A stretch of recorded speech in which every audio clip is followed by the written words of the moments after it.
Euron. Ciertamente la historia necesita una visión conceptual de profundidad respecto a lo que tenemos,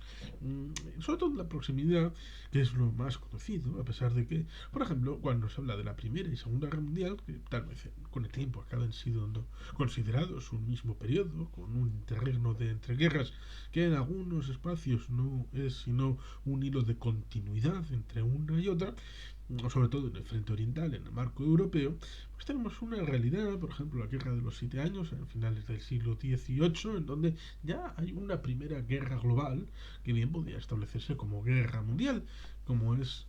aquella Guerra de los Siete Años en escenarios tan lejanos como es el norte de América, el ámbito europeo, en la zona de la India, el combate entre franceses y británicos, e incluso la posibilidad de una invasión de la zona oriental, no, la zona occidental, porque la zona oriental en la zona de Sydney, de Canberra, en la zona occidental de Australia, cosa que ya en el siglo XVI había pensado el ámbito de las Españas, pero evidentemente como el territorio era bastante pobre y no se vio más que la costa, una zona árida y difícil, bueno, pues no ameritó nada más, a pesar de que luego será James Cook el que supuestamente, como luego pasará con el tema de la Antártida, eh, un tal Castilla, bueno, pues fue en el siglo XVI, pero estas cosas que pasan, que los británicos parecía que lo habían inventado todo. Con lo cual, ciertamente tenemos ahí ya situaciones previas, pero en el siglo XX tenemos a comienzos del 1914 esta Primera Guerra Mundial y por lo tanto tenemos una situación complicada y difícil que amerita el hecho de tener este libro, este, Las claves secretas de la pérdida de Europa, por Pío Cardenal. Este es un libro, como digo, que tiene los previos en otras realidades en el siglo XIX. Luego tendrá su continuación también, a pesar de que quieran no tener un hilo de continuidad cara al público, como es en el siglo XXI, y en pensamientos de derecha plus plus, incluso de izquierda plus plus, que hablan respecto a estas cosas, de las claves secretas de la pérdida de Europa, o la gran sustitución, como teorías de la conspiración, respecto al odio, a lo europeo, y Soros, sin querer leer La Sociedad Abierta y sus enemigos de Karl Popper, porque es mucho mejor hablar de Bilderberg, de la trilateral de conspiraciones globales, sin haber estudiado la historia de verdad. Porque es interesante este libro de las claves secretas de la pérdida de Europa, las causas ocultas de las guerras mundiales en el siglo XX, pero única y exclusivamente después de haber leído la realidad llamada para algunos oficial, es decir, la verificada,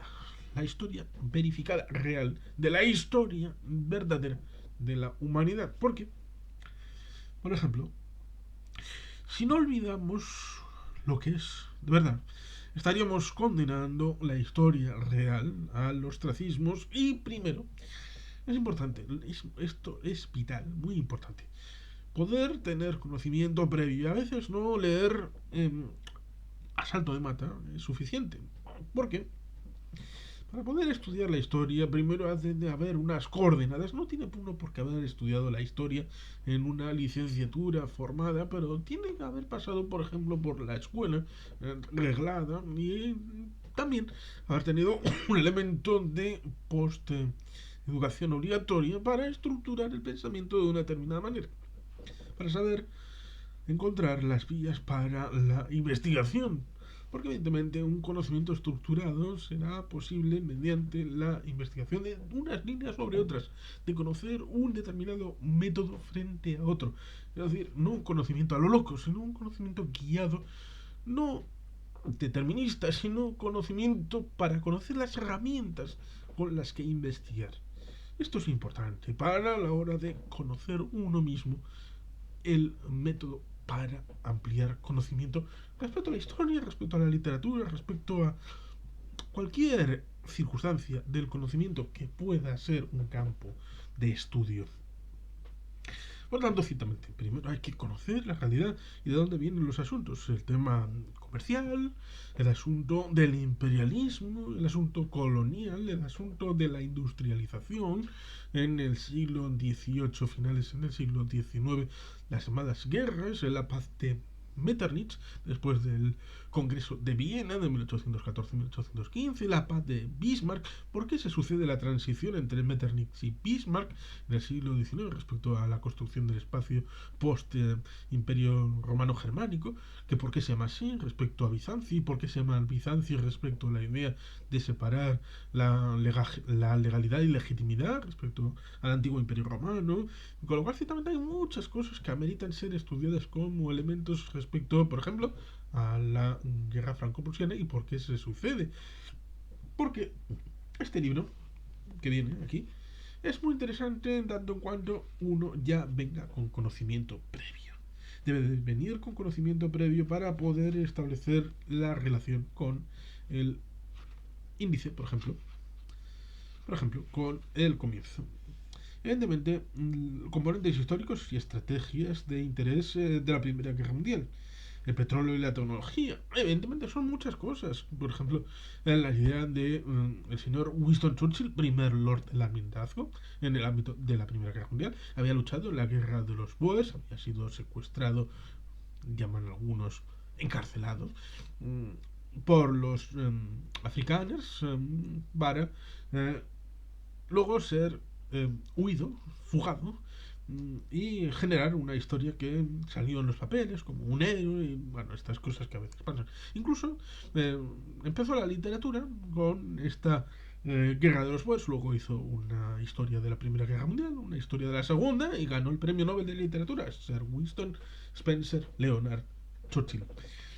Pero ciertamente en el almirantazgo intentó cambiar el carbón por el petróleo, que fue muy importante para la Marina británica en ese periodo, en donde en principio se luchó incluso en los comunes en que la el carbón, que en principio se iba a acabar y por lo tanto era más importante cambiar, pero en realidad lo que subyacía era que el carbón no daba el suficiente impulso y el petróleo daba más y por lo tanto era más caloríficamente importante para la hora de generar valor añadido en el ámbito de los nudos, porque al fin y al cabo el desplazamiento se mide en nudos en la marina.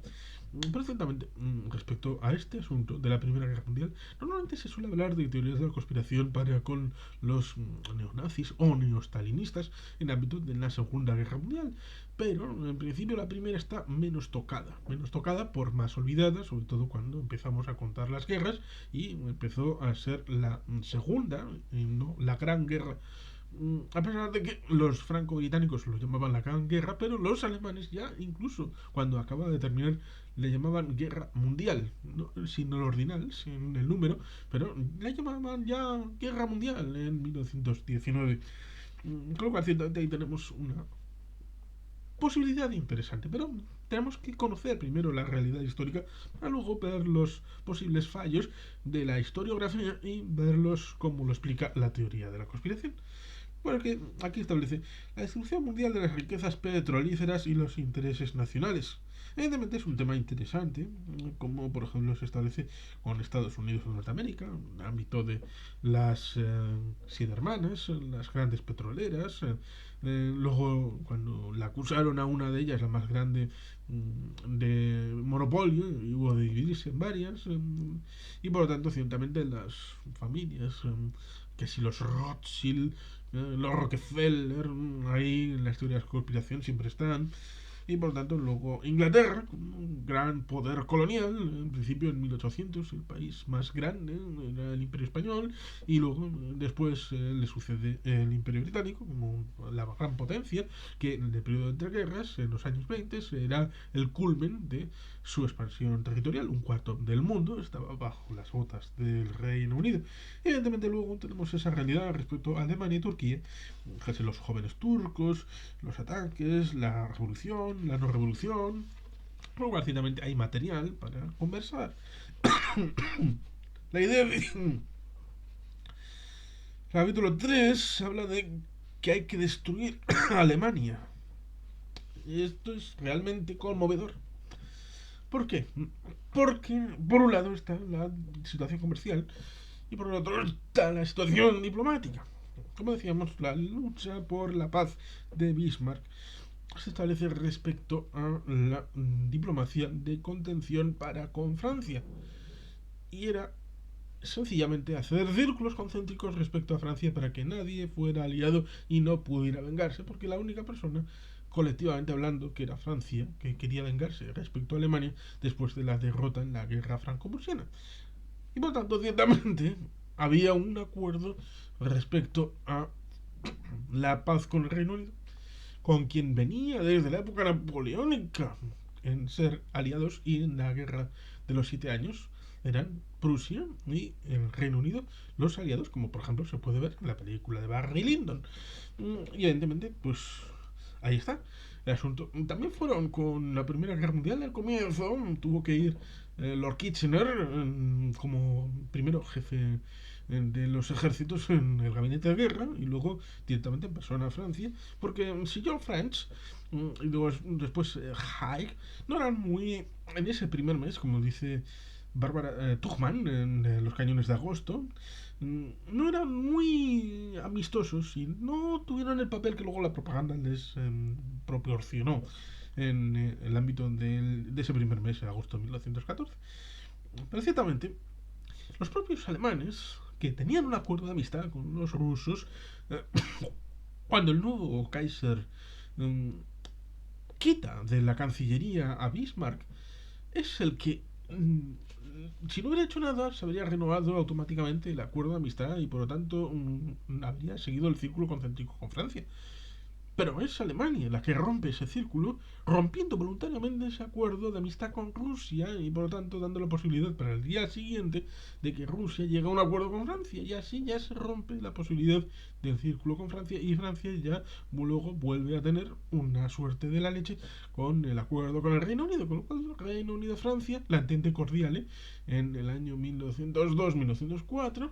después de haber estado a punto de llegar a las manos en Fashoda en 1898. Luego, ciertamente, ahí tenemos una realidad constante y sonante en donde Alemania es cercada por sus propios errores.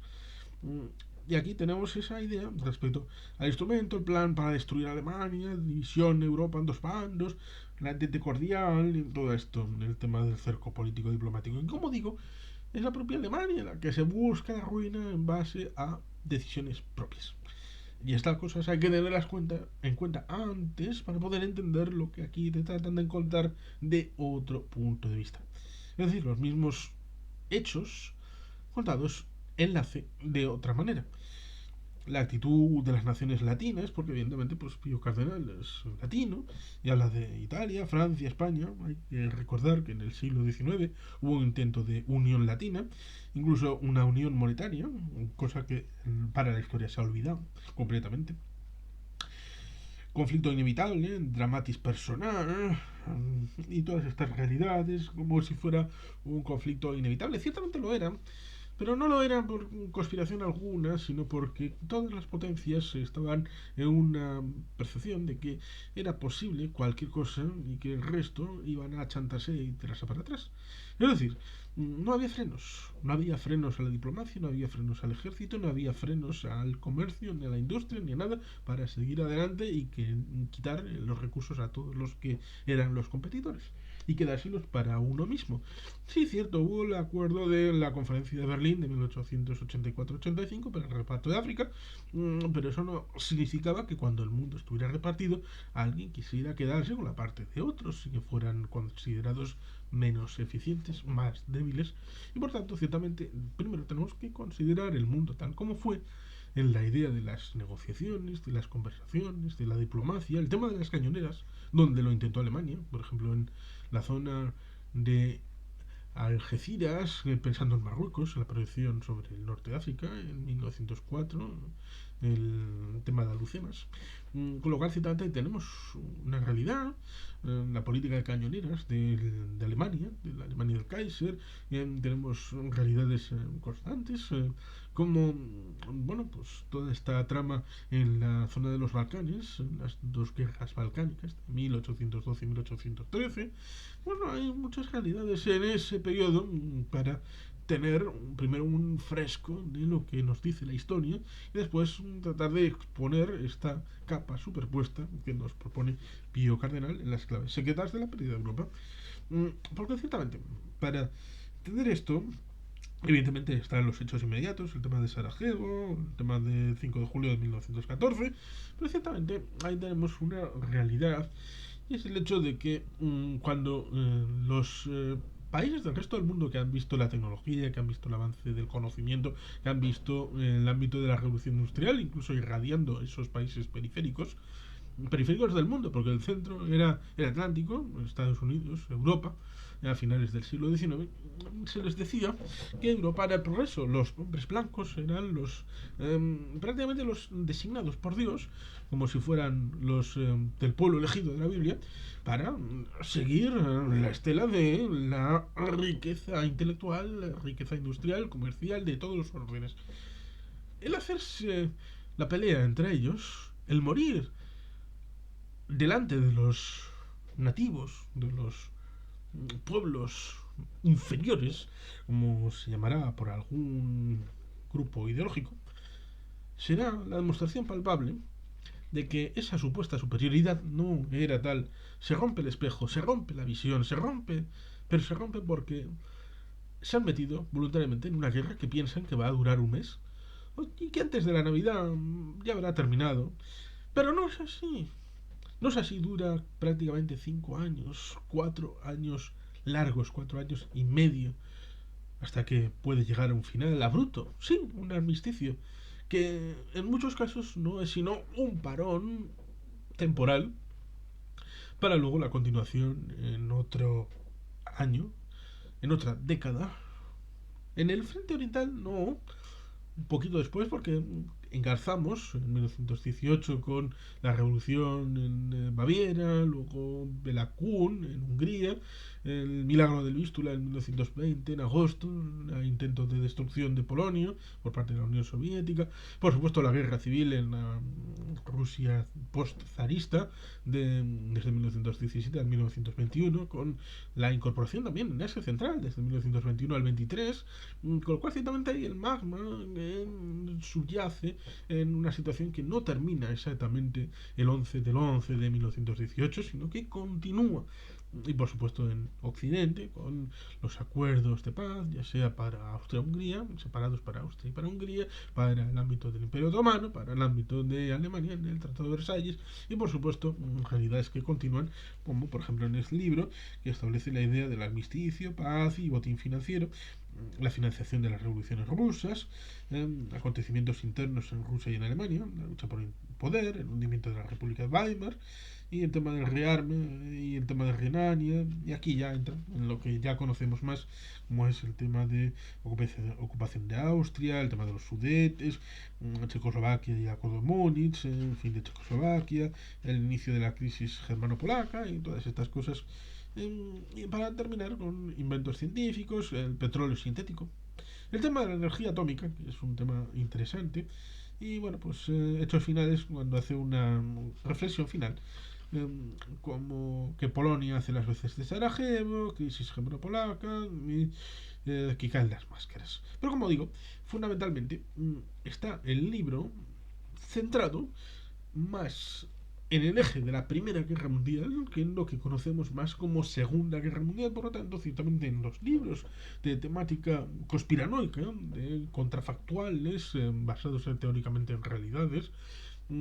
este sería un libro especial, por lo menos para mí, no sé si para alguno más le pasa algo parecido, en donde en general los libros que tratan este tipo de temáticas suelen ser más centrados en la Segunda Guerra Mundial. Por lo tanto, ciertamente resulta interesante leer este libro de Pío Cardenal de las claves secretas de la pérdida de Europa, las causas ocultas de las guerras mundiales en el siglo XX. ¿Por qué? Pues porque seguramente las claves secretas de la pérdida de Europa podría ser un libro que se estrenara en 2023 para hablar de las claves secretas de la pérdida de Europa respecto a la guerra de Ucrania o la destrucción respecto a el sojuzgamiento de Europa respecto a los Estados Unidos y no la amistad que debería tener siguiendo las teorías de Mahan o de otros pensadores geopolíticos de la época de finales del siglo XIX respecto al eje que curiosamente está en el entorno de la Rusia europea eh, como epicentro de la plataforma de proyección y por tanto ahí tendríamos esa idea que podría sobrevolar sobre el título de un libro del siglo XXI que siguiera no las líneas exactas, pero sí conceptualmente pudiera hablar de las claves secretas de la pérdida de Europa, o como decíamos, respecto a la idea de la gran sustitución con el tema demográfico, e incardinarlo también en el llamado plan Kudenov-Kalergi, el plan Kalergi, que incardinaría sus garras en este periodo de la Primera Guerra Mundial. Pero ciertamente, este sería otro libro que no sé si alguien lo ha escrito, probablemente sí, pero el que tengo es este, respecto a las claves secretas de la pérdida de Europa, sobre todo, como digo, centrándose en la Primera Guerra Mundial, esa olvidada, pero que existió y que en muchos elementos tiene elementos clave, porque, por ejemplo, un ejército que sirviera ahora y viera al que sirvió en 1914, vería que es algo completamente distinto de otra época, pero si ve su correlato en ese mismo ejército, pero en la composición del año 1918, sí podría verse reflejado porque la modernidad de la forma militar de organización está bastante ya incardinada en la formalización tal y como se establece prácticamente hace 105 años. Y por lo tanto, ciertamente, ya ha habido cambios sustanciales y eso conlleva también realidades distintas y por lo tanto ciertamente la Primera Guerra Mundial debería de tener su espacio a la hora de ser estudiada, ser visualizada y ser comprendida, pero como digo, primero y ante todo la versión verificable de la historia y luego ya uno puede diversificar la rama a la hora de estudiar cosas como por ejemplo este libro interesante, pero que no sé,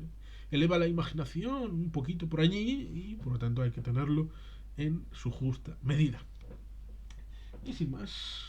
es que ricasco agur oroat, Betty Gelpie.